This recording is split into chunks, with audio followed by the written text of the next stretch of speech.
السلام علیکم ورحمۃ اللہ وبرکاتہ۔ دوستو، ربیع الاول کے مبارک مہینے کا آغاز ہو چکا ہے اور پورے عالم اسلام میں یہ مہینہ نہایت تقدس اور احترام کے ساتھ منایا جاتا ہے۔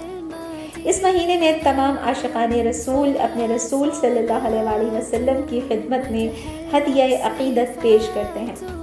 پوری امت اسلامیہ جہاں اس مہینے کو اپنے نبی کی مدحت و عقیدت میں گزارتے ہیں، بالکل اسی طرح مومنین کا فریضہ ہے کہ وہ اس مہینے میں وحدت کی کاشت کریں۔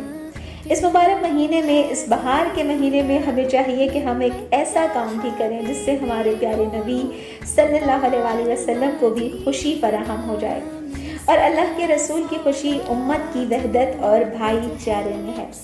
میرے عزیز، وہ کلام جو عقیدت سے نکل کر حقیقت کی طرف بڑھے گا وہ ہر نعت سے زیادہ مؤثر ہوگا۔ ہر شعر اور ہر شعار جو وحدت کے لیے بلند ہوگا وہ ہر منقبت سے زیادہ قابل قبول ہوگا۔ بالخصوص اس ماہ کے درمیانی ایام جو 12 سے 17 ربیع الاول تک ہیں، ایام وحدت ہیں۔ لبیک یا رسول اللہ۔